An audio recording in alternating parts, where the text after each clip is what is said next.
Very good afternoon to all the students. आज हम लोग बायोलॉजी में न्यूरल कंट्रोल एंड कोऑर्डिनेशन की बात करेंगे। जब बात होती है न्यूरल कंट्रोल एंड कोऑर्डिनेशन की, the first word that comes to your mind is brain. Neurons की बात होती है, ब्रेन्स की बात होती है, कोऑर्डिनेशन की बात होती है। जरा इंट्रोडक्शन ले लेते हैं पहले। When you talk about neural control, neural means related to brain, and how the brain controls your body. किस तरह ब्रेन का इन्फ्लुएंस आपकी बॉडी पर होता है। जिस तरह से आप लोग सब लोग इस वक्त बैठे हुए हो, आपके बैठने का पोजीशन, आपके सोचने का तरीका, जैसे आप लोग मेरी बात सुन रहे हो इस टाइम और अलग अलग पोजीशंस पे बैठे हो, सब एक जैसे तो नहीं बैठे हुए। किसी की लेग कैसे है, किसी का हाथ कहीं है, कोई इस तरह बैठा है, तो वो सारे पोजीशंस और पोस्चर्स आपके ब्रेन के कंट्रोल में है। Similar is the case with your thinking activity. अब आपका सारा ध्यान मुझ पर है, तो जो भी मैं बोल रही हूं वो आप सुन रहे हो। ठीक उसी टाइम पर आपके आईज भी काम कर रहे हैं, आपका ईयर भी काम कर रहा है और ब्रेन भी। That means when various organs are being controlled by the brain, then we say that our body is yet balanced and how the brain is monitoring all the activities. Brain आपकी body को कैसे monitor करता है और अलग अलग organs की working कैसी है और वो किस तरह से ब्रेन के इन्फ्लुएंस में चलते हैं, इसकी डिटेल्स आज हम लोगों ने इस चैप्टर में करना है। तो सबसे पहले अगर ब्रेन की बात हो रही है तो हम लोग ब्रेन की ही बात करेंगे। आपका ब्रेन एक इतना यूनिक ऑर्गन है कि इसमें कई किस्म के न्यूरॉन्स हैं, जैसे हम कहते हैं अलग अलग टाइप्स के न्यूरॉन्स हैं, और इन न्यूरॉन्स का काम है आपकी बॉडी के अंदर एक्टिविटीज को कोऑर्डिनेट करना। जैसे कि अगर किसी पर्सन को स्नीज आ रहा है, छींक आ रही है, तो उस छींकने के टाइम पर, उस स्नीज के टाइम पर बॉडी के अंदर कौन से एक्टिविटीज होंगे और कौन से फिजियोलॉजिकल एक्टिविटीज कंट्रोल में होंगे, इनको देखना ब्रेन का काम है। छोटा सा एग्जांपल लेते हैं। आपकी ग्रोथ, आपकी मैच्योरिटी, प्यूबर्टी, हार्मोन्स, एंजाइम्स और प्रेगनेंसीज, इतने सारे ये एग्जाम्पल्स हैं जहां पर हमें पता चलता है कि हम लोगों की जो बॉडी की कोऑर्डिनेशंस हैं वो ब्रेन से रिलेटेड है। प्लांट्स में ऐसा कुछ नहीं, उनके पास ब्रेन नहीं है, उनमें हार्मोन्स हैं, ठीक है। मगर हमारी बॉडी में हार्मोनल एक्टिविटी भी ब्रेन पे डिपेंड करती है, पोस्चर्स, लोकोमोशन, मूवमेंट। यहां तक कि अगर आप रात को सो रहे हो, तो जब आप रात को सोए, जब आप सुबह उठे, तो क्या दोनों की पोजीशन सेम थी? नहीं। रात को जब आप सोए तब आप सीधे लेटे हुए थे, मे बी, या करवट पे लेटे हुए थे। सुबह आप उठे तो किसी और ही बेड के किसी और ही कोने में मिले आप। This shows that even if you are sleeping, your brain is controlling your body. ये अलग अलग फेजेस, हमारे ब्रेन के अलग अलग सेक्शंस, अलग अलग जोन्स किस तरह से हमारी बॉडी पे काम करते हैं, उनकी डिटेल्स हम लोग देखेंगे।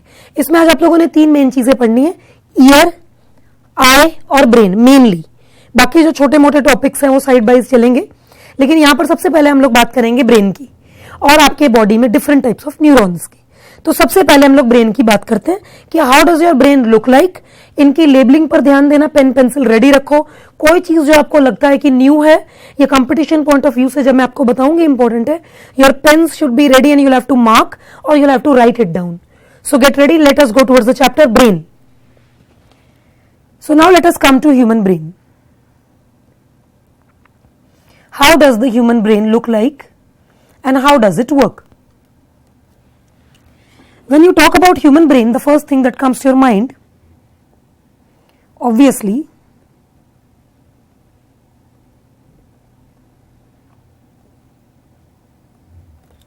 is the skull of a person.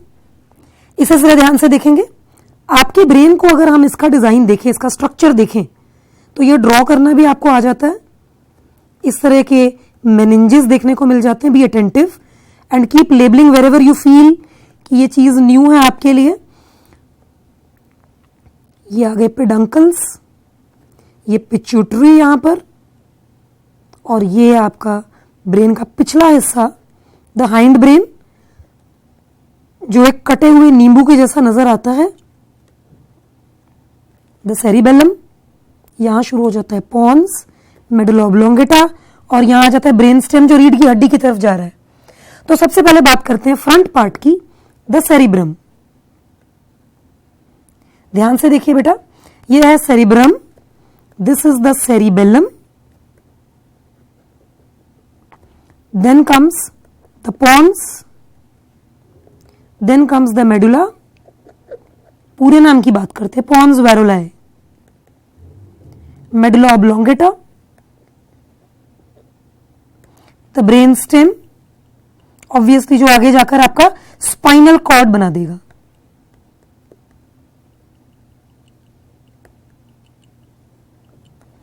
ध्यान से देखेंगे अब, ये जो आप देख रहे हो सेरिब्रम, एक्चुअली जो हमारा ह्यूमन ब्रेन है, जरा एक नजर इस फ्लो चार्ट पर साथ साथ डालिए.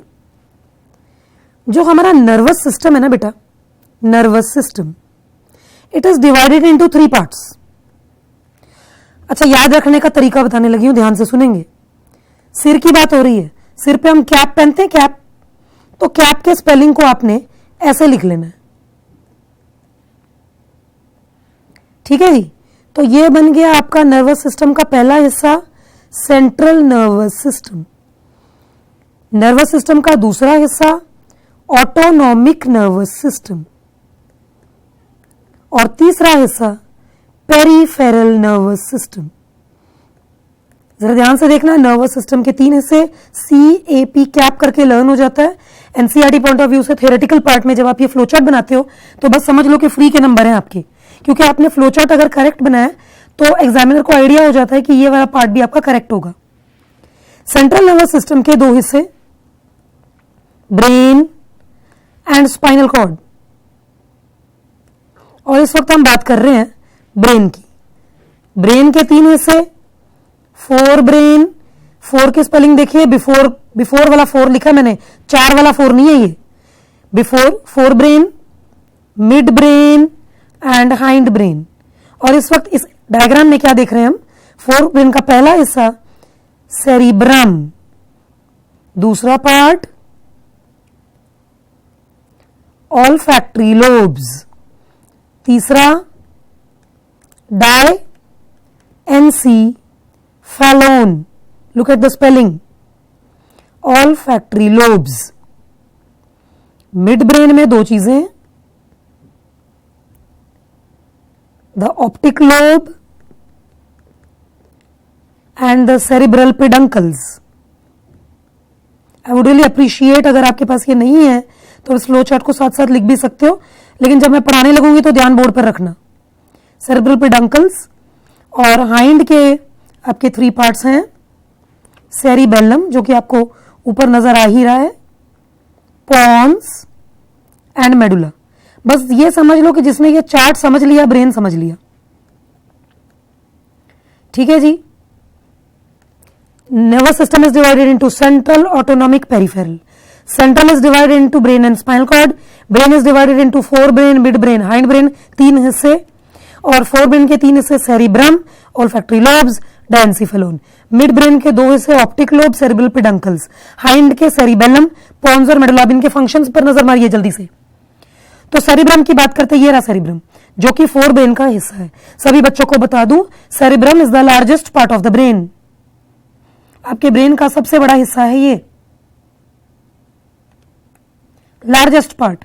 और ये जो आप फोल्ड्स देख रहे हो, ये जो फोल्ड्स, बस ये समझ लो कि अगर आपने अपने घर में रजाई से बाहर आ गए और रजाई को आपने तय नहीं लगाया, फोल्ड नहीं किया, तो उसके ऊपर जो सिलवटें पड़ी होंगी बिल्कुल वैसा ही ब्रेन के अंदर पड़े हुए हैं. और इन सिलवटों को हम कहते हैं मेनिंजेस. ये मेनिंजेस जिस इंसान के अंदर बहुत थिक होता है उसकी इंटेलिजेंस और आईक्यू उतना ही बेटर होता है, क्योंकि मेनिंजेस की थिकनिंग मींस न्यूरॉन्स का डेंसर होना. ठीक है, इन्हें हम कहते हैं meninges. These folds are called meninges. ठीक है जी. आपके सिर के अंदर एक फ्लूइड भी भरा हुआ है, उस फ्लूइड का नाम है CSF. ये कौन सा फ्लूइड है? सेरिब्रम का फ्लूइड सेरिब्रो, स्पाइनल कॉर्ड का फ्लूइड स्पाइनल फ्लूइड. तो हर बच्चा याद रखेगा CSF इस रीजन में भी है, इस रीजन में भी है और इस रीजन में भी है. CSF आपके पूरे ब्रेन में और नर्वस सिस्टम का हिस्सा है. So this was cerebrospinal fluid. आगे चलेंगे, इसी हिस्से में मैं सब कुछ बता रही हूं आपको. आई विल नॉट रब the board until unless you are well versed with all the words. Cerebrum is the seat of, इसकी बात हो रही है. सेरिब्रम को अगर हम सिर में ऊपर से देखें तो इंसान का सिर ऊपर से ऐसा नजर आता है. इसका मतलब सेरिब्रम के बीच में ये जो चील आप देख रहे हो, जो लाइन आप देख रहे हो, ये आपके ब्रेन को 2 हिस्सों में डिवाइड करता है। इस डायग्राम में आपको इस बंदे का सिर्फ लेफ्ट हिस्सा नजर आ रहा है, इसका राइट वाला हिस्सा उस तरफ है। इसका मतलब कि अगर ऊपर से देखें तो आपको दोनों हिस्से नजर आएंगे, और ये रहे वो दोनों हिस्से, और इसके बीच में ये जो शीट लाइक स्ट्रक्चर है, इसे हम कहते हैं corpus callosum. Competition point of view से इंपॉर्टेंट रहेगा, what is the name of the sheet that divides both the hemispheres of cerebrum. तो आपने बताना the cerebral hemispheres both are divided by a thin sheet called corpus callosum. क्योंकि ये बंदे का structure side से देख रहे हैं, इसलिए देखिए आप, हमें सिर्फ इसी हिस्से का नजर आ रहा है, उस हिस्से का नहीं नजर आ रहा है। कॉर्पस कैलोजम सेरिब्रम का main function, it is the seat of intelligence. आपकी सारी इंटेलिजेंस यहीं पर है। मेमोरी, आपने जो कुछ भी सोचा इधर स्टोर हो जाता है। विल पावर, विल पावर क्या होता है? जब आप किसी चीज के लिए डिटरमिन्ड हो जाते हो, कसम खा लेते हो कोई चीज करनी है तो करनी है, वो भी आप इसी हिस्से से सोचते हो। Will power. Reasoning, what is reasoning? हाँ जी बेटा, रीजनिंग जरा पहले आराम से समझेंगे व्हाट एक्चुअली रीजनिंग मीन्स। हम लोगों का ह्यूमन ब्रेन, इसकी जो वर्किंग होती है वो किस तरह की है? रीजनिंग का क्या मतलब है? सपोज कर लो आप साइकिल चला रहे हो, रोड पे जा रहे हो, और सामने आपको दिख जाता है कि हाँ लाइटें आ गई हैं, या कहीं दूर कोई डॉग आ गया है, या कोई पर्सन रोड क्रॉस कर रहा है, तो उस केस में आप स्लो हो जाते हो, या आप उसी टाइम सोच लेते हो कि अब मैंने क्या करना है, अब मैंने साइड से मुड़ जाना है, या ऐसा कुछ जो एक्टिविटी आप उसी टाइम डिसाइड करते हो, उसे रीजनिंग कहते हैं। विल पावर, विल पावर आपके डिटर्मिनेशन को कहते हैं, रीजनिंग आपकी थिंकिंग एबिलिटी को कहते हैं। थिंकिंग एबिलिटी मीन्स कि if a person is thinking something, कोई एक्टिविटी है, साइकिल चला रहा है, गाड़ी चला रहा है, सोच रहा है, या किसी प्रॉब्लम की सॉल्यूशन दे रहा है, तो उसे रीजनिंग कहते हैं। रीजनिंग का मतलब यहां पर जवाब देना नहीं होता, रीजनिंग का मतलब होता है एक्टिविटी जो ये बताता है कि आपने अब क्या करना है आगे, दैट इज कॉल्ड रीजनिंग।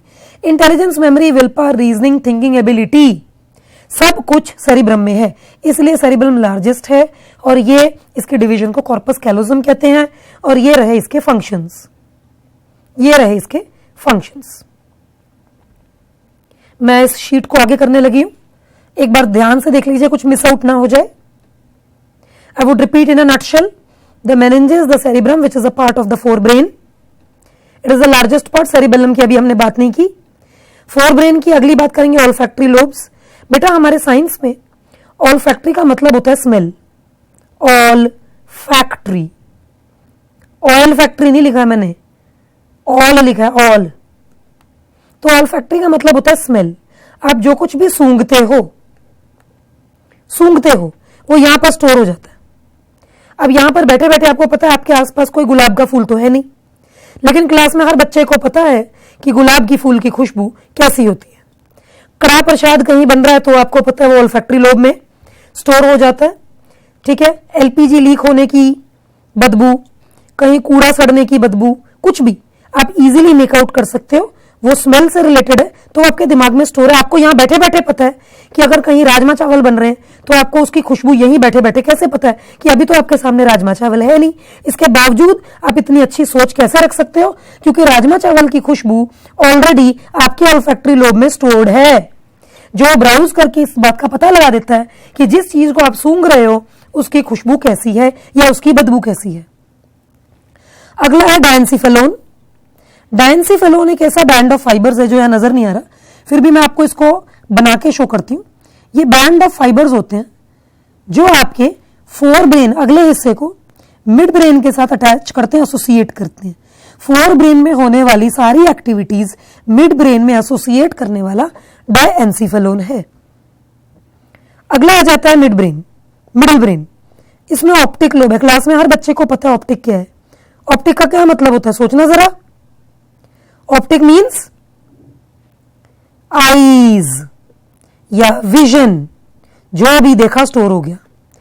बच्चों तुम सब यहां बैठे हो, लेकिन अगर तुम में से किसी से पूछ लिया जाए बेटा आपके पापा कैसे दिखते हैं, तो आपके पापा अभी सामने तो खड़े नहीं, फिर भी बिना देखे आप 1 मिनट में बता दोगे वो टॉल है, उनका ऐसा कंप्लेक्शन है, उनकी मूछें हैं, उनकी दाढ़ी है, ठीक है, वो इस तरह से उनके आईज हैं, उनके नोज के आसपास एक तिल है, या कोई भी चीजें आपने देखी सोची वो सब यहीं से पता लग रही हैं। यहां बैठे बैठे अगर मैं आपको कुछ भी पूछूं जो आपने देख रखा है, take an example Salman Khan, अगर मैं बोलती हूँ सलमान खान कैसा दिखता है और अगर आपके सामने उसकी फोटो लाए तो आप पहचान लोगे 1 मिनट में, क्योंकि आपके ऑप्टिक लोब में सलमान खान की फोटो ऑलरेडी फीड है। लेकिन अगर आप किसी अनजान बंदे को देखते हो जिसको आपने पहले कभी नहीं देखा और वो आपके सामने आ जाएगा, तो आपका ऑप्टिक लोब सोच सोच के पागल हो जाता है कि यार ये जो सामने बंदा है हमने इसे नहीं देखा। फिर आपको बताया जाता है कि ये फलाना बंदा है, आपके ऑप्टिक लोब में स्टोर हो जाता है। नेक्स्ट टाइम जब आप उसे देखते हो तो आपको इजीली आइडेंटिफाई कर लेते हो। This is how optic lobe works. Cerebral peduncles की बात करते हैं। सेरेब्रल पेडंकल्स आपके, अब ये सेरेब्रल पेडंकल किसका हिस्सा है? मिड का। तो ये फोरब्रेन और हाइंड ब्रेन को आपस में लिंक करता है। इसका मतलब सेरेब्रल पेडंकल्स में होने वाले सारे एक्टिविटीज फोरब्रेन यहां से यहां तक की लिंकिंग न्यूरॉन्स के थ्रू, पेडंकल्स के थ्रू होती है। एग्जांपल देती हूं, टेंशन नहीं लेनी। सपोज यहां पर आप बैठे हो और मैं आपको अब बोलूं कि बेटा अपना राइट हाथ खड़ा करो, और अगर आपने, कई बच्चों ने खड़ा कर भी लिया होगा, अगर मैं कहती हूं राइट हाथ खड़ा करो तो सेरिब्रम ने सुनने का काम किया, ऑर्डर लिया आपने सेरिब्रम ने। लेकिन राइट हाथ को खड़ा करना है आपने, उसके लिए सेरिबेलम रिस्पॉन्सिबल है। वो आपके राइट हैंड को उठाएगा और आप अपने राइट हैंड को खड़ा कर दोगे। व्हाट आई मीन टू से कि सेरिबेलम को ये इंफॉर्मेशन किसने दी कि मैम ने बच्चे को बोला है कि राइट हैंड खड़ा करो? सेरिब्रल पेडंकल्स ने। इसका मतलब जो चीज बीच में आएगी वो आगे की इंफॉर्मेशन को पीछे ट्रांसमिट कर देती है कि आगे ऑर्डर ये है कि राइट हैंड खड़ा करो, तो अब सेरिब्रल पेडंकल ने राइट हैंड खड़ा कर देना है। क्लास में आपके मैम कहते हैं कितना शोर मचा रहे हो, keep quiet all of you, तो उसी टाइम आपके यहां से ऑर्डर जाता है सेरिबेलम से, सेरिब्रम से, और सब लोग अपने सेरिबेलम को ऑर्डर देते हैं और वो आपके मुंह को ऑर्डर देता है कि चुप हो जाओ। This is how cerebral peduncles help in working. Now let us come to the hind part or the last part of the brain.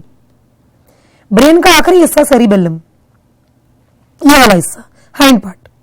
ये छोटे से कटे नींबू की तरह लग रहा है, साफ नजर आ रहा है कि सेरिबेलम से तो काफी छोटा है। ये छोटा सा हिस्सा कैसे काम करता है? मैंने एक्चुअली आप लोगों का पेज आगे नहीं करना चाह रही थी, इसीलिए यहीं पर मैंने थोड़ा रफ कर दिया है, बिकॉज मुझे उम्मीद है कि कुछ बच्चे नोट डाउन कर रहे होंगे। मैं उनके लिए थोड़ा सा कोऑपरेट करूंगी। I will not turn on the page but I will try to erase something. कुछ चीजें मैं यहां पर इरेज कर रही हूं ताकि मैं यहीं पर समझा सकूं। I don't want to turn off the page because of the diagram. बच्चों को यह ना लगे कि टॉपिक आगे हो गया and they were not able to draw. Hope so you are cooperating, keep your pencils ready. Let us come to the cerebellum. इस तरह का हिस्सा नजर आ रहा है, इसका सारा काम है पोस्चर। इस वक्त आप जैसे बैठे हो ना बेटा, ये भी इसी का काम है। कोई कैसे बैठा है, कोई कैसे बैठा है, इसी का काम है। जब रात को सो जाते हो तो इसी का काम है देखना कि आप चाहे कितने भी नींद में हो, कहीं आप बेड से नीचे ही ना आ जाओ, ठीक है ना। और कहीं गिर भी जाते हैं, ऐसी बात नहीं है, वो भी इसी की वजह से, ठीक है। तो सेरिबेलम के भी बीच में एक डिवीजन होती है। थोड़ी देर पहले हमने बात की थी, सेरिब्रम के बीच के डिवीजन का नाम लिया कॉर्पस कैलोजम। इसके भी बीच में एक शीट होता है जो इसके राइट सेरिबेलर हेमिस्फीयर और लेफ्ट सेरिबेलर हेमिस्फीयर को डिवाइड करता है। राइट एंड लेफ्ट को डिवाइड करने वाले शीट का नाम है vermis. Competition point of view से इंपॉर्टेंट है बेटा, नहीं तो ये वर्ड आपको हर एक बुक में नहीं मिलेंगे, ठीक है जी। तो सेरिब्रम के बीच की डिवीजन हो गई कॉर्पस कैलोजम और सेरिबेलम के बीच की डिवीजन हो गई वर्मिस, और इसका काम है पोस्चर। तो पोस्चर का सारा काम सेरिबेलम ही करता है। अगला है पॉन्स। बेटा अटेंटिव हो जाओ सभी बच्चे, जरा बोर्ड की तरफ नजर करिए। पॉन्स, पॉन्स करता क्या है? इसका सारा काम न्यूमोटैक्सिक सेंटर है। टेंशन नहीं लेनी, अभी बताती हूं इसका मतलब क्या है। न्यूमोटैक्सिक सेंटर मतलब जरा ध्यान से सुनना, लाइफ टाइम याद हो जाएगा। ये वर्ड को जरा ध्यान दीजिए, न्यूमो। आपको पता क्या याद आ रहा है? निमोनिया। बिल्कुल सही, जिन बच्चों को निमोनिया याद आ रहा है, वेरी गुड। न्यूमो वर्ड बनता है ब्रीदिंग से। और pneumonia is a breathing trouble, सांस में प्रॉब्लम, बुखार, खांसी है तो सारा सांसों में ही ट्रबल। तो न्यूमो का मतलब बेटा हमारे साइंस में होता है एयर या ब्रीदिंग, और ये हमारा न्यूमोटैक्सिक सेंटर है। मतलब आपकी ब्रीदिंग, जब आप दौड़ दौड़ कर आए, हाफ रहे हो, भाग रहे हो, या सिर के नीचे से रात को जब आप सोए तो आपका पिल्लो निकल गया सिर के नीचे से, पिल्लो हट गया, आपकी गर्दन टेढ़ी हो गई, खर्राटे बजने लग गए, उस वक्त भी सांसों को किस तरह से लेना है वो न्यूमोटैक्सिक सेंटर कंट्रोल करता है, चाहे आप नींद में ही क्यों ना हो। खर्राटे आ रहे हैं या आप दौड़कर भागकर आए हो, सांसें जोर जोर से लेना है, तो न्यूमोटैक्सिक सेंटर आपके पॉन्स का switch on switch off point है। Competition view point of view से अगर कोई पूछ लेता है कि what is the switch on switch off point of breathing, तो आपने बताना है pons is the switch on switch off point for breathing. Breathing करवाना और रोकना दोनों इसी के हाथ में है। याद रखना कितना इजी है, पी से पॉन्स, पी से न्यूमोटैक्सिक। इसको पन्यूमोटैक्सिक नहीं पढ़ना चाहिए, पी साइलेंट है, ठीक है, पर पी से बच्चे को याद आ जाता है कि इसका फंक्शन कुछ पी से ही था, और जिसे न्यूमोटैक्सिक याद आ जाएगा उसे ब्रीदिंग भी याद आ जाएगा।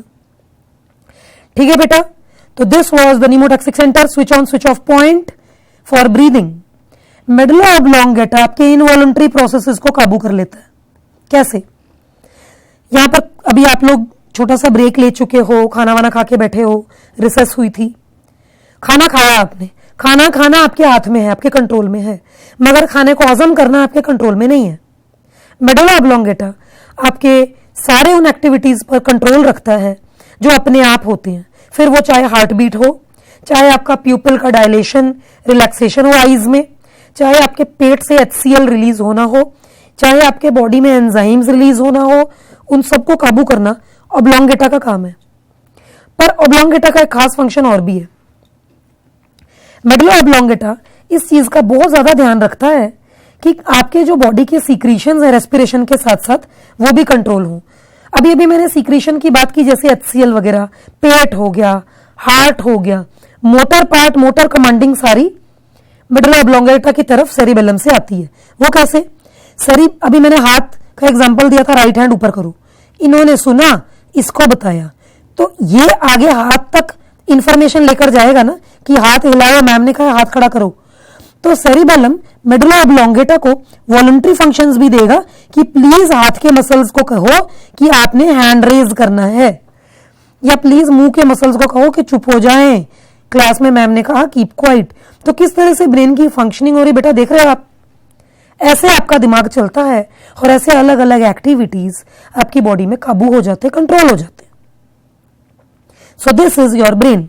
उम्मीद करती हूं कि आप लोगों ने ये चीजें, टर्म्स, पॉइंट्स, ये वर्ड्स, ये फंक्शंस नोट डाउन किए होंगे।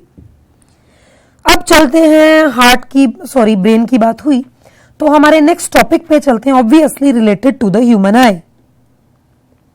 We are going to take the major topics first. अब बात करते हैं ब्रेन आई की, ब्रेन के बाद ह्यूमन आई।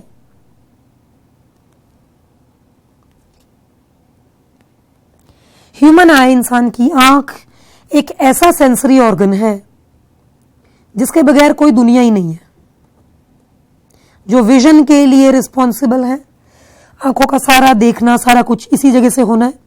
तो अब मैं आपको आंखों का ना 2 पार्ट्स में करवाऊंगी, स्टूडेंट्स ध्यान देना, फ्रंट पार्ट अलग, यहां वाला अलग, सभी बच्चे ध्यान देंगे आई बॉल की तरफ। ये रहा आपका eye ball, B very attentive, और ये रहा आपका आईलिड, ये रहे आंखों के सामने के बाल, द आईलैशेज। सबसे ऊपर चढ़ी हुई लेयर इज द कॉर्निया। अभी चलो साथ साथ ही लेबलिंग कर देती हूं, आपके लिए इजी हो जाएगा जो बच्चे नोट कर रहे हैं। This is the eyelid, this is the eyelash, सबसे ऊपर वाली लेयर द कॉर्निया, उसके बाद वाली एक अधूरी सी लेयर। अधूरी सी क्यों है अभी बताऊंगी आपको, क्योंकि बीच में से इसकी खिड़की बनी हुई है, ये रही, ये खिड़की है, इसको कहेंगे आइरिस। ये आपकी आंखों का कलर बताता है, आपकी आंखों का डार्क पार्ट है ये। और जो ये देख रहे हो आप बेटा, जो विंडो बनी हुई है, इसे हम कहते हैं प्यूपिल। ये विंडो को, इसका मतलब प्यूपिल कोई चीज नहीं है, खाली जगह को हुआ है। इसके बिल्कुल पीछे मौजूद है आपका कन्वेक्स लेंस। कन्वेक्स लेंस को पकड़ रखा है मसल्स ने, इनके भी नाम है। आपका कन्वेक्स लेंस आंखों का मेम्ब्रेनस ट्रांसपेरेंट, और इनको पकड़ने वाले मसल्स का नाम सिलियरी मसल्स। फ्रंट की तरफ से लास्ट हिस्सा, आंखों में भरे हुए फ्लूइड का नाम आगे की तरफ एक्वस ह्यूमर।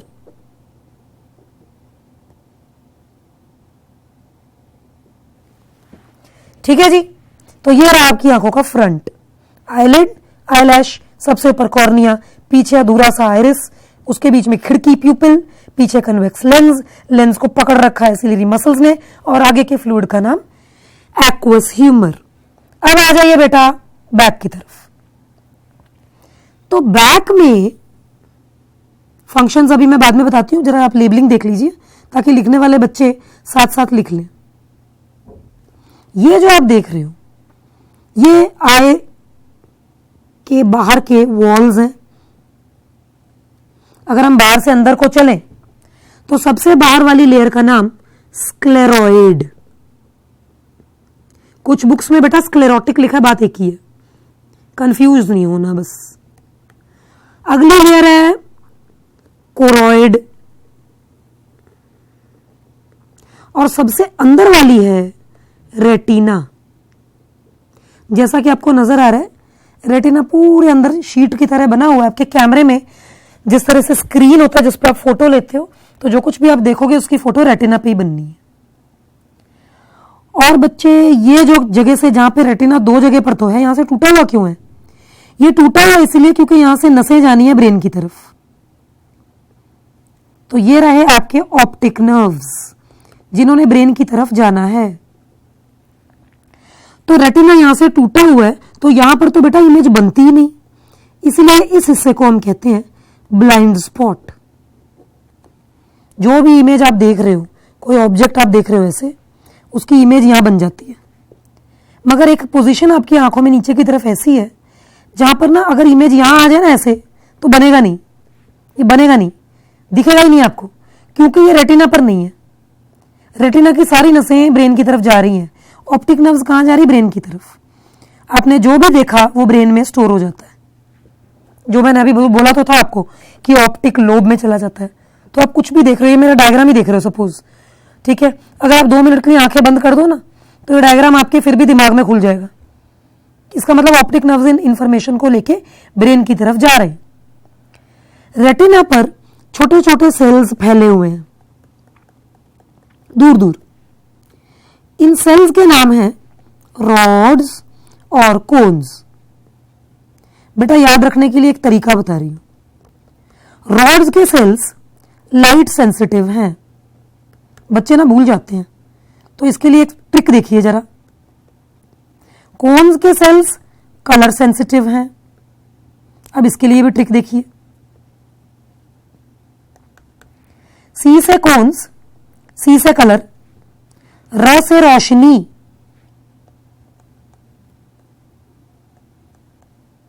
या आधा श ही आता शायद, वॉट, ठीक है।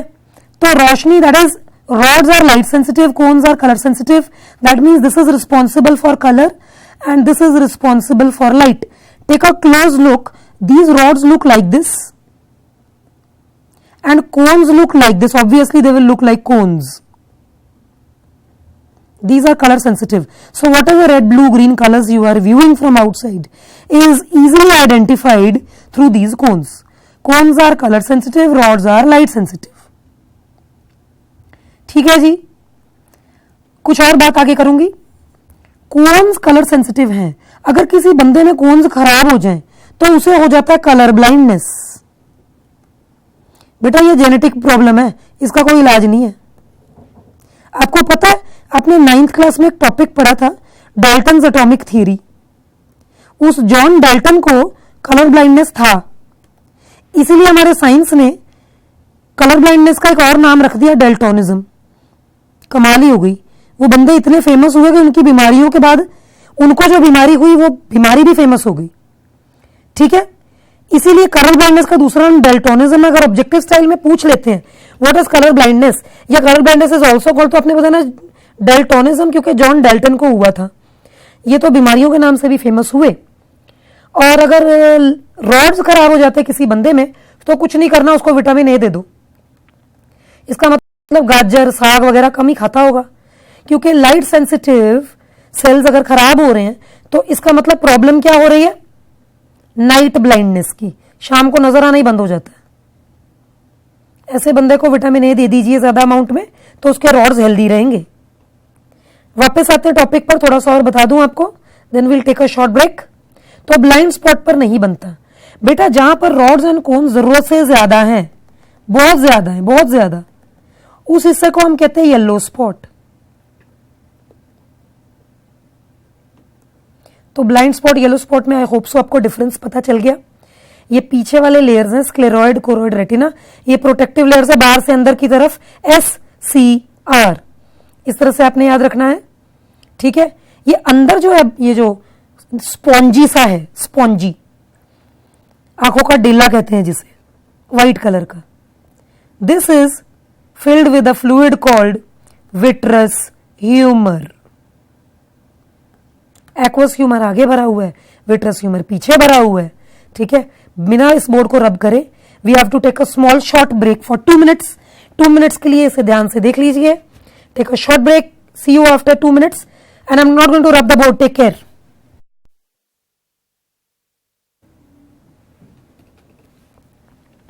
Welcome back. 2 मिनट पहले आप लोगों ने देखा कि किस तरह से हम लोगों ने ब्रेन के फंक्शंस की बात की, how the brain is functioning, how it is controlling our various parts and how your sensory organs are being controlled by the brain. ये भी बात हुई कि किस तरह से ब्रेन आपकी बॉडी को कोऑर्डिनेट करता है, किस तरह से आपका ब्रेन आपकी मूवमेंट्स को कोऑर्डिनेट करता है चाहे आप सोए भी हो, और किस तरह से ब्रेन आपकी बॉडी की सीक्रीशंस, खाना खा के आप सो गए हो तो सीक्रीशंस को कंट्रोल करना, मेडुला ऑब्लोंगेटा का रोल क्या है, HCl का रोल क्या है, स्टमक का रोल क्या है, और किस तरह से अलग अलग parts of brain is controlling your body organs. फिर हमने ये भी बात की कि देखी हुई चीजें किस तरह दिमाग में स्टोर हो जाती हैं, सुनी हुई चीजें, सूंघी हुई चीजें, that means what ever you smell is stored in your brain. You can easily make out the difference between bad air, that is foul smell, and sweet smell. This is again due to brain. Your brain also is very helpful in taking commands. Just now I told you that if I say that you have to raise your hand, so at that time you are listening to me, thinking from the forebrain, and then you raise your hand. When you raise your hand, this activity of raising the hand is done by cerebellum. All the important commands are taken from the forebrain, that is from the forehead, this part, to the hindbrain, that is towards the back. All is coordinated by midbrain. ये छोटे से nutshell में अभी मैं आपको इसलिए discuss कर रही हूं ताकि आपको आइडिया हो जाए कि थोड़ी देर पहले हम लोगों ने क्या डिस्कस किया है। फिर इसके बाद हमने आई की भी बात की। अब थोड़े से फंक्शंस जो आप लोगों ने ड्रॉ कर रखे हैं अपने कॉपी में या बोर्ड पर, उसे जरा ध्यान से देखिए कि ये जो आप लोगों के हैं, these are the eyelashes, these are the eyelashes, और ये जो है आपका आईलिड। तो आईलिड जो है वो हर 6 सेकंड के बाद ब्लिंकिंग कर देता है। तो द ब्लिंकिंग प्रोसेस अकर्स, पलकें झपक रहे हो आप 6-6 सेकंड्स के बाद। लेकिन अगर आप 6 सेकंड, अभी अगर आप ध्यान से देखोगे कि 6 सेकंड में झपक रहे हैं क्या, फिर तो पक्का आप 6 से ज्यादा ही कर लोगे या 6 से कम। नेचुरली नॉर्मली साइंस कहती है 6 सेकंड्स में एक ब्लिंक नॉर्मल बंदा कर ही लेता है। लेकिन अगर आपकी ब्लिंकिंग थोड़ी तेज है तो इसका मतलब या तो आपकी आंखें थक गई हैं या आपको नींद आई हुई है। और जो दूसरी चीज है कि ब्लिंकिंग एक्टिविटी 6 सेकंड्स में हो रही है, तो वो ब्लिंकिंग का फंक्शन क्या है? Blinking prevents the drying of the eyeball. मतलब ये जो आपका आईबॉल है ये सूख ना जाए, इसके लिए उसको ब्लिंक करके रखना और आपके आईबॉल को लुब्रिकेटेड रखना जरूरी है। तो फिर ये आई लैशेज का क्या फंक्शन है? इनका फंक्शन एज अ ब्यूटी नहीं है, साइंस में हर चीज काम की है। तो आई लैशेज ऊपर नीचे दोनों तरफ लगे हुए हैं, this is how it works.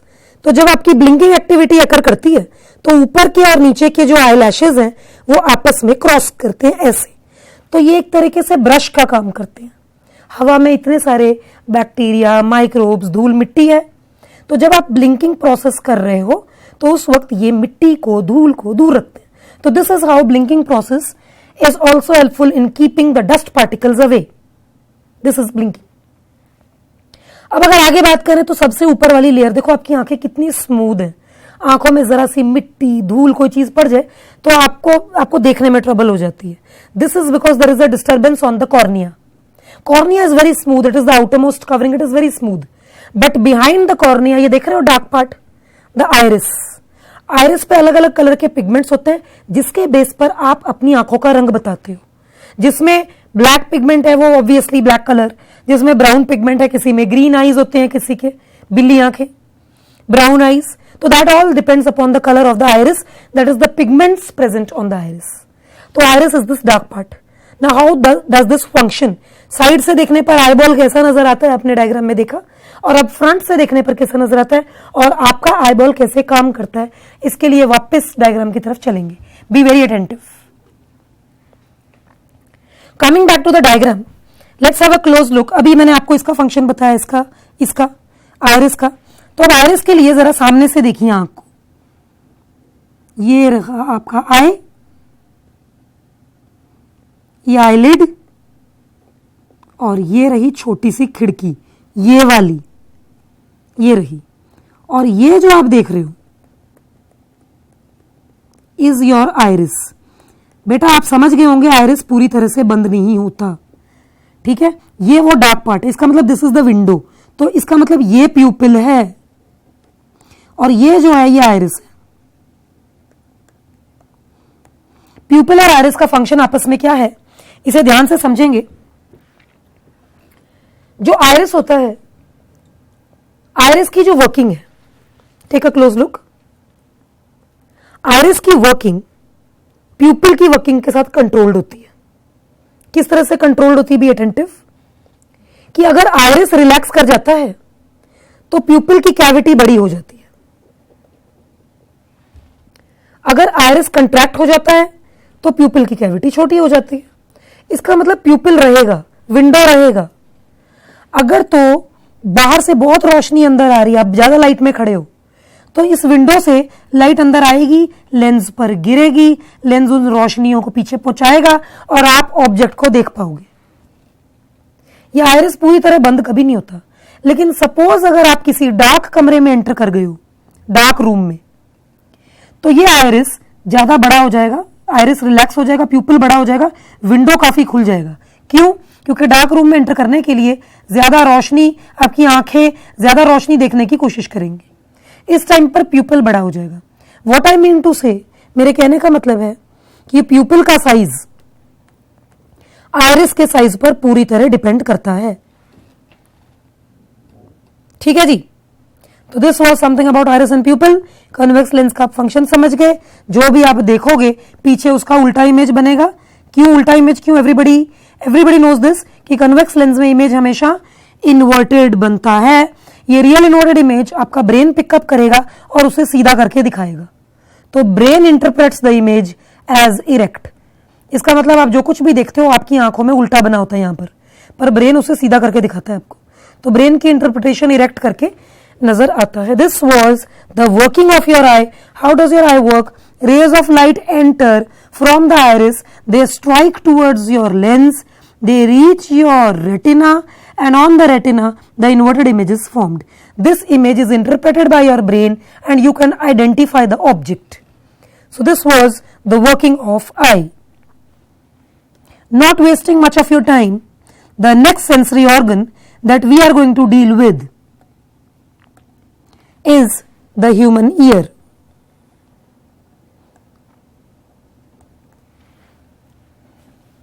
अब ये human ear, what is it, how does it work? Take a close look. बेटा ये रहा आपके कान का हिस्सा बाहर का, ये रहा आपका ईयर लोब, ये रहा आपका इंटरनल ऑडिटरी मीटस, कान का पर्दा. कान के पर्दे के आगे 3 हड्डियां, ध्यान देंगे. हैमर की तरह दिखने वाली ये हड्डी, हैमर, हथौड़ी की तरह दिखने वाली. दूसरा, मोची को देखा कैसे वो जूता किस चीज पर रखकर आपके शूज को मेंड कर देता है। तो ये जो लोहे का वो स्ट्रक्चर जो आपके मोची के पास होता है उसे कहते हैं, second number, anvil. Anvil, anvil actually उस ऑब्जेक्ट को कहते हैं जो मोची के पास होता है, जिस पर वो जूता रख के उस पर कील वगैरह ठोकता है, जो भी है, ठीक है। एंड द लास्ट हड्डी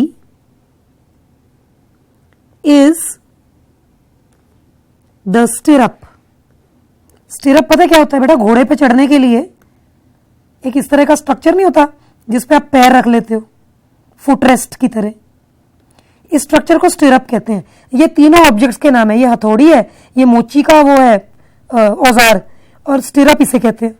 इन तीनों के शेप के हिसाब से इन तीनों हड्डियों के नाम रखे गए। बेटा कान की हड्डियां इतनी छोटी होती कि उन्हें हम बोन तो बोलते ही नहीं, हड्डी तो बोलते ही नहीं, फिर क्या बोलते हैं? ऑसिकल। ये रहे ईयर ऑसिकल्स, छोटी हड्डी को ऑसिकल बोलते हैं। Small bones.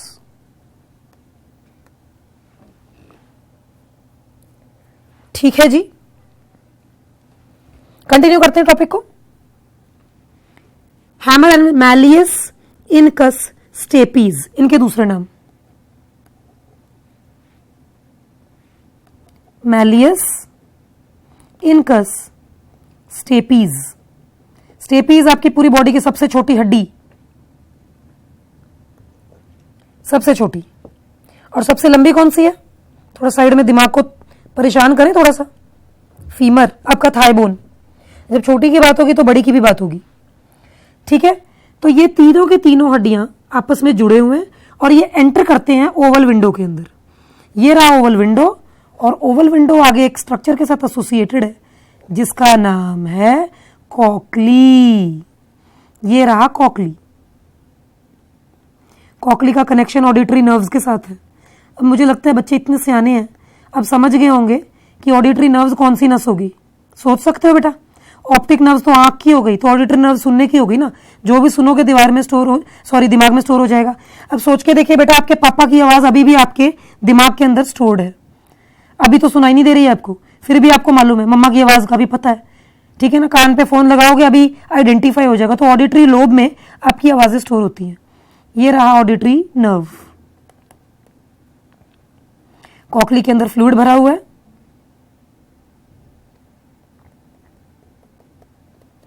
इस फ्लूइड को हम कहते हैं कॉकलियर फ्लूइड। कान के अंदर के फ्लूइड का एक और नाम है एंडोलिम्फ। ये नहीं भूलना,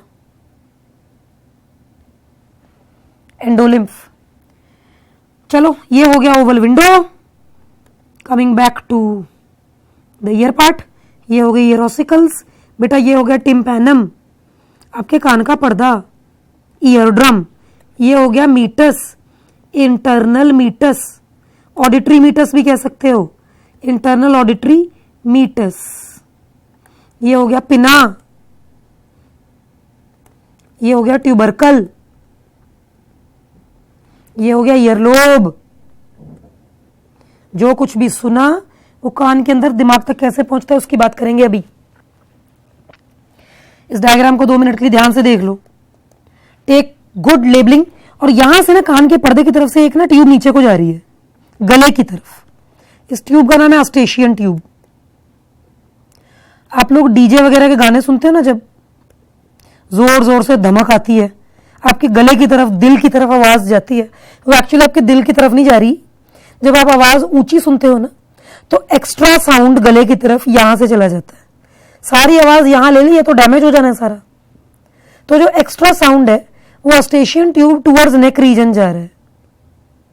तो ये एक्स्ट्रा आवाज को नीचे को ले जाता है, जिससे आपको लगता है आवाज आपके गले में या दिल में जा रही है। ठीक है जी, इस चीज को ध्यान से देखिए। इन एग्जाम्पल्स यहां पर जो आपके जो पार्ट्स हैं इनको जरा ध्यान से देखिए। How you have to study them these parts. इनको इसी तरह लर्न करना है जैसे लिखे हुए हैं। You have to take care कि अगर आपको कंपटीशन पॉइंट ऑफ व्यू से कोई भी ऐसी चीज आ जाए कि जिसमें आपको पूछा कि annual is which of the second number, first number, या इनकस का विच इज स्मॉलेस्ट, या इनका कॉमन नेम पूछ ले, तो ये रहे आपके सामने। बेटा थियोरेटिकल आंसर्स में ध्यान रखना, आई रिपीट, थियोरेटिकल आंसर्स में आपने ध्यान रखना है कि इनको एज सच ही लिखना है, और अगर आपने साइंटिफिक टर्म्स लिखना है तो ब्रैकेट डाल के मेंशन कर देना। आगे चलेंगे। I would like to erase something because I am going to use this part of the board now. मैं नहीं चाह रही हूं कि ईयर वाला पार्ट रब हो।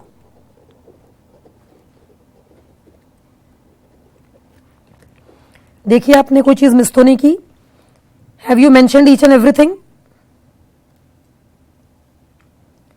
Now let us come to another topic related to the year, that how does your year actually work.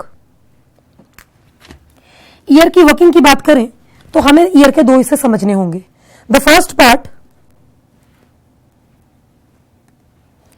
Part of the ear is the external ear, then comes the middle ear हड्डियों वाला, then comes the inner ear. इस inner ear में ऊपर की तरफ आपको 3 right angles पे bones मिल जाएंगी ऐसे। इन्हें हम कहते हैं semicircular canals. Semicircular canals, ये सेमी सर्कुलर कनाल्स है, ठीक है। ये 3 बोन्स है छोटी छोटी, और इन्हें हम कहते हैं द बोनी लैबिरिंथ। ये पेपर में पूछ लेते हैं बेटा, इसलिए नाम बताना बहुत इंपॉर्टेंट है। The bony labyrinth. अटेंटिव रहना। मेम्ब्रेनस लैबिरिंथ की तरफ आ जाते हैं, कॉकली की तरफ, तो कॉकली कैसा नजर आता है। अगर मैं आपको कॉकली का कटा सेक्शन शो कर दूं, कटा हुआ, तो कॉकली का सेक्शन ऐसा होता है बेटा, ये देखो ऐसा। मतलब कि सबसे ऊपर की तरफ जो आपको नजर आता है दैट इज द स्केला वेस्टिब्यूली। नाम पर ध्यान देना, स्केला वेस्टिब्यूली। अभी डिटेल्स देखना इनकी। सबसे नीचे स्केला टिम्पैनी। बेटा इसका डायग्राम कॉम्पिटिशन्स में भी आया हुआ है बहुत बार, और आपको ना लेबल करना पड़ता है, बताते हैं एबीसी क्या क्या है, तो अटेंटिव रहना। ये जो बीच में आप देख रहे हो इज स्केला मीडिया।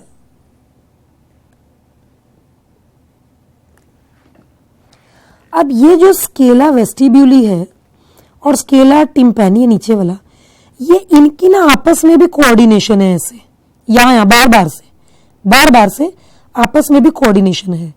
तो एक छोटा सा ब्रिज जैसा स्ट्रक्चर जो स्केला वेस्टिब्यूली और टिम्पैनी के बीच में बन जाता है, इसे हम कहते हैं हेलिकोट्रेमा। मैं आपको बता दूं, हम लोग कॉकली का कटा हुआ स्ट्रक्चर कर रहे हैं, उसमें 3 हिस्से कटने पर नजर आते हैं, उसके अंदर एंडोलिम्फ भरा हुआ है, और ये स्ट्रक्चर्स सबसे ऊपर शो होता है स्केला वेस्टिब्यूली, नीचे टिम्पैनी, बीच में स्केला मीडिया। इससे आपको आइडिया हो जाएगा कि आपका जो ईयर है ना वो काम कैसे करता है। अब जरा सोच समझ कर देखिए, सोच समझ कर, कि आप लोगों का जो स्केला टिम्पैनी है, इसकी जो छत वो एक्चुअली स्केला मीडिया का फ्लोर है। मैं फिर से बोलूंगी मैंने क्या बोला। स्केला मीडिया की जमीन और स्केला टिम्पैनी की छत एक ही है। उसी तरह से इस मेम्ब्रेन का एक नाम रख देते हैं, the basilar membrane. Similarly boys and girls, scala vestibuli की जो छत है उसे हम कहते हैं रीसनर्स मेम्ब्रेन। बेसिलर मेम्ब्रेन के ऊपर की तरफ कुछ खास किस्म के सेल्स मेंशन्ड हैं यहां पर, जो पिलर की तरह पड़े हैं।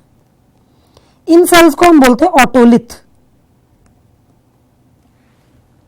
और इन ऑटोलिथ सेल्स के ऊपर छोटे छोटे बाल जैसे स्ट्रक्चर्स हैं। इन बाल जैसे स्ट्रक्चर्स को हम बोलते सीलिया।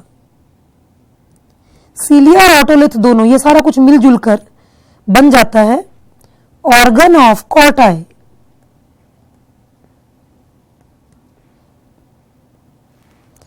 तो बेटा आप जरा ध्यान से सुनो, ऑब्वियसली सुनने की बात ध्यान से सुनो। कैसे सुनते हो? इसके बीच में ना एक मेम्ब्रेन है जो जा रहा है सीधे आपके ऑडिटरी नर्व की तरफ। ये देखो, मतलब कि ऑडिटरी नर्व मतलब जो ब्रेन की तरफ जा रहा था, इसका मतलब जो भी आप सुनोगे वो ऑडिटरी नर्व के पास यहां से पहुंचेगा। तो देखिए बेटा, जब आपको कोई आवाज सुनाई देती, जैसे कि इस वक्त आप मेरी आवाज सुन रहे हो, तो वो कैसे जाएगा? ईयर लोब से होते हुए ये आवाज गई अंदर, लॉन्गिट्यूडनल वाइब्रेशंस, लॉन्गिट्यूडनल वेव्स पहुंच गए कान में, कान के पर्दे से हैमर, एनविल, स्टिरअप में, यहां से घुस गया ओवल विंडो में। अब ये देखिए जी कैसे आप आवाज जाती है, वाइब्रेशंस जा रही है ना, मैं कुछ कह रही हूं तो वाइब्रेशंस जा रही है हवा से, वाइब्रेशंस ट्रांसफर कर दी जाती है मेम्ब्रेन को, कान के पर्दे को, कान का पर्दा जरा सा हिलता है, पहली हड्डी को हिला देता है, वो जरा सा हिलता है, दूसरी को वो जरा सा हिलता है, तीसरी को, तीसरी के मूव करने पर वो ओवल विंडो के अंदर थोड़ी सी एंट्री कर लेती है। ओवल विंडो में इस बोन के मूव करते ही अंदर का एंडोलिम्फ में वाइब्रेशन आ जाती है, एंडोलिम्फ में वाइब्रेशन आ जाती है, और वो वाइब्रेशन की वजह से यहां पर क्या होता है देखेंगे, वाइब्रेशन की वजह से बेसिलर मेम्ब्रेन इस वाइब्रेशन को ट्रांसफर कर देता है आपके ऑटोलिथ को, ऑटोलिथ के सेल्स एक्साइट हो जाते हैं और वो सिलिया को एक्टिव कर देते हैं।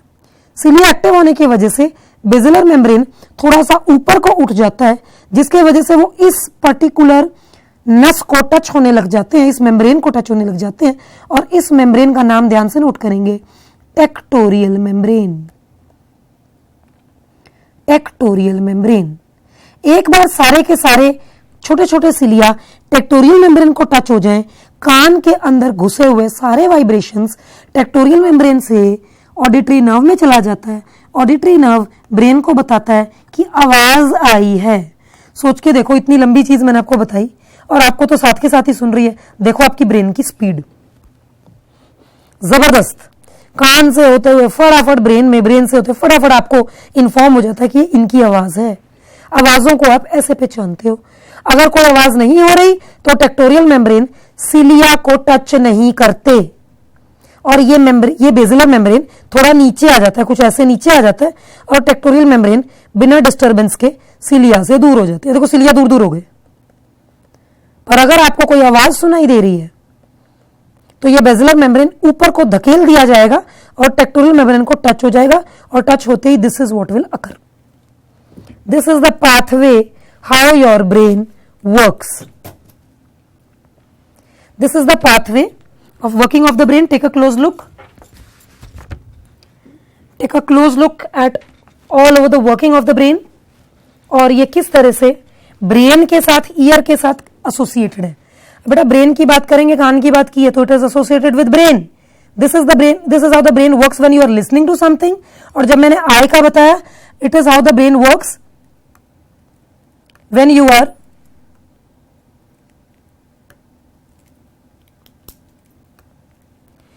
Seeing something. विजन होगी तो भी ब्रेन पे जाएगी, सुनोगे, हियरिंग होगी तो भी ब्रेन पे जाएगी, कुछ भी, anything that is associated with your body will go towards the brain. अब स्किन के थ्रू तो थिग्मोरिसेप्टर्स हैं, ये थिग्मोरिसेप्टर्स भी किस तरह से एसोसिएटेड है, ये स्किन वाले हैं बेटा, ये हियरिंग वाले ऑडिटरी, विजन वाले विजुअल ऑप्टिक, थिग्मो वाले स्किन।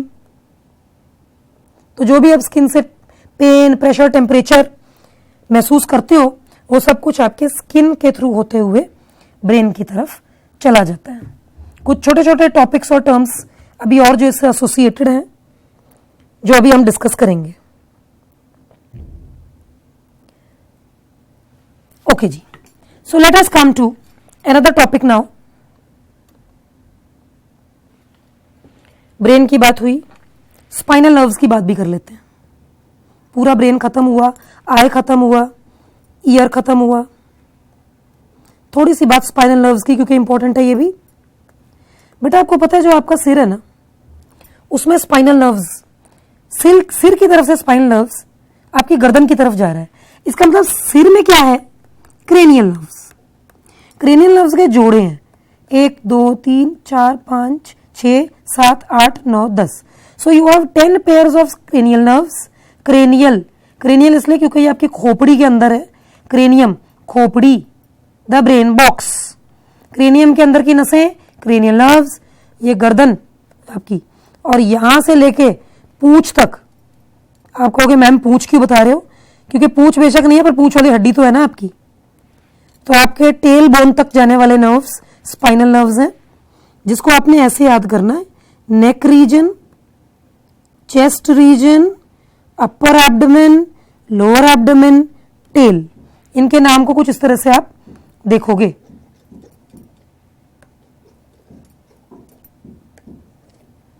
बी अटेंटिव नाम पर। स्पाइनल नर्व्स टोटल कितने हैं? 31 पेयर्स हैं टोटल। हम देखते हैं किस तरह से। ये अगर हम यहां पर देखें नेक रीजन में, गर्दन वाली रीजन में, इसे हम कहते हैं cervical.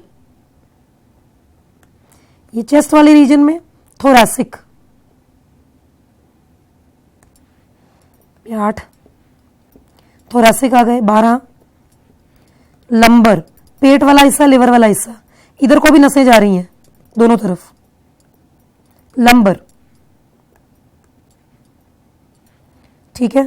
Then comes the sacral, lower abdomen, kidney वाला हिस्सा। जब नीचे की तरफ दर्द होती है तो यहां से पता चलता है, समझो इधर कोई किडनी के हिस्से में पेन हो रही है, इधर से आ गया, ऊपर चला गया, ब्रेन को बता देते हैं। तभी जब आपको डॉक्टर पूछता है कहां दर्द हो रही है तो आप बिल्कुल बराबर जगह पे हाथ रखते हो कि यहां। वो क्यों? क्योंकि वो स्पाइनल नर्व्स के थ्रू आपको मालूम पड़ जाता है कि पेन किस साइड है और किधर है।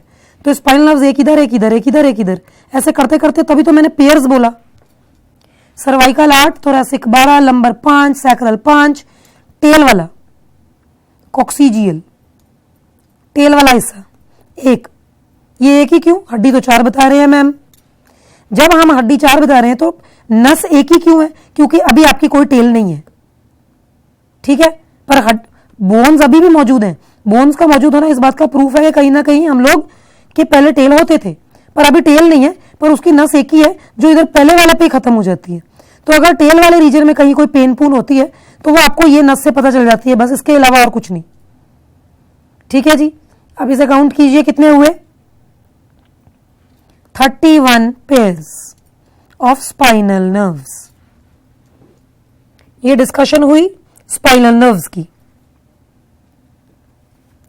आगे चलेंगे थोड़ा सा और। नर्व्स के अलावा और आप लोगों के जो ब्रेन है वो किस तरह से किस चीज को रिसीव करता है और वो रिसेप्टर्स किस तरह पर बेस्ड होते हैं। मैं बेटा बात कर रही हूं न्यूरॉन्स की। न्यूरॉन्स, एज यू नो, यही है आपका longest cell of human body is your neuron, the nerve cell. बीच में न्यूक्लियस, चारों तरफ दाने, द निसल्स ग्रैन्यूल्स जो राइबोसोम्स हैं, द डेंड्राइट्स, एक्सन, और थोड़ी थोड़ी जगह पर ऐसे नॉचेस बने हुए, द नोड्स ऑफ रेनवियर।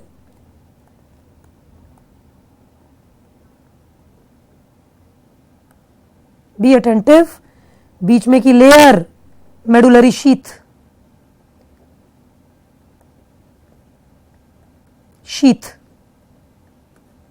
ठीक है। ये न्यूरॉन्स क्या करते हैं? अगर कोई आपको टच करे आपके ब्रेन तक चला जाता है मैसेज, तो ये neurons they take the message from the organ to the brain. जो ऑर्गन से ब्रेन तक मैसेज लेके जाए उन्हें क्या बोलते हैं? Motor neurons. जो ब्रेन से मैसेज वापस लाए, टेक एन एग्जांपल, मच्छर काट रहा है, तो अगर आप सोए हो, मच्छर काट रहा है, तो वो ऑर्गन, मच्छर के काटने की एक्टिविटी ऑर्गन से ब्रेन तक पहुंचाने का काम मोटर न्यूरॉन्स का है। फिर ब्रेन आधी रात को, ये आपकी नींद में ही, आप अपना हाथ उठाते हो और जहां पर मस्कीटो काट रहा है वहां पे खारिज कर लेते हो। तो ब्रेन से ऑर्गन तक लाने वाला न्यूरॉन कौन होगा? अगेन मोटर, ठीक है। मोटर एंड मिक्स्ड कौन से होते हैं? जो सेंसरी, अगर सेंसरी वाला लेकर आ रहे हैं तो सेंसरी वाले काम मोटर का भी करते हैं, और मोटर वाले का काम है सिर्फ और सिर्फ ऑर्गन को इन्फॉर्म करना। Motor neurons and sensory neurons, when they are together, then the type of the neuron becomes mixed. So you have sensory neurons, motor neurons, mixed neurons. Mixed में इन दोनों का फंक्शन आएगा। तो अगर आप स्किन में देखें तो स्किन में आपके पास मिक्स्ड न्यूरॉन्स भी हैं। सेंसरी एक्टिविटी लेकर जाएंगे, मोटर एक्टिविटी लेकर आएंगे, और मिक्स इनका दोनों का ही काम कर लेंगे। मोटर वाले मिक्स्ड सेंसरी का भी काम कर लेते हैं स्किन के केस में। अब जरा अटेंटिव रहना, इन ये न्यूरॉन्स अगर आपके आईज में है, आईज में देखने के लिए हेल्प करते हैं।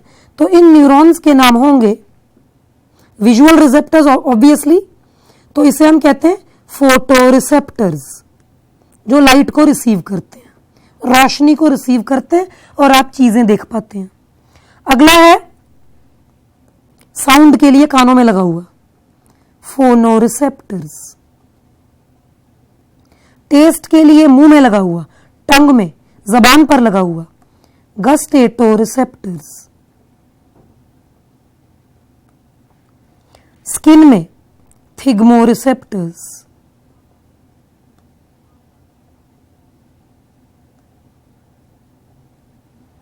ये हो गया आई, ये हो गया ईयर, ये हो गया टंग, ये हो गया टेस्ट, सॉरी स्किन।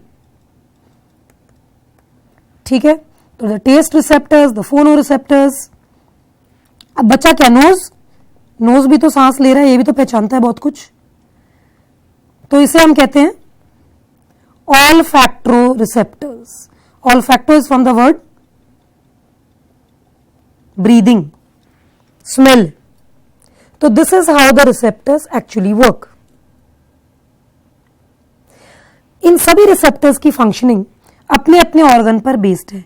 देखी हुई चीजों को ब्रेन में पहुंचाने का काम ये करते हैं, सुनी हुई चीजों को ब्रेन में पहुंचाने का काम ये करते हैं, टेस्ट की हुई चीजें, तीखा, मिर्च या मीठा या कुछ भी, any kind of taste that you can easily make out is identified by the brain through these receptors. Thigmo receptors touch pain pressure, pressure के लिए अगर स्किन में लगा होगा तो वो बैरो रिसेप्टर्स हैं for pressure, for this is for pressure. Olfacto receptors can identify smell. जाते जाते एक छोटी सी बात रिफ्लेक्स एक्शन की भी। बेटा रिफ्लेक्स एक्शन उस एक्शन को कहते हैं जहां पर स्पाइनल कॉर्ड को, न्यूरॉन्स को बताए बगैर एक्टिविटी कर दी जाती है और ब्रेन को बाद में बताया जाता है। टेक एन एग्जांपल, अगर आपने कोई चीज अपनी मर्जी से करना है, जैसे हाथ हिलाना है, अगर आपने हाथ हिलाना है अपनी मर्जी से, तो आपको मैसेज ब्रेन में कन्वे किया जाएगा, ब्रेन से फिर आपके आर्म में, and you will move your arm. But similarly अगर इसी हाथ को करंट लग जाए तो आर्म अपने आप पीछे हो जाएगा बिना ब्रेन को पूछे।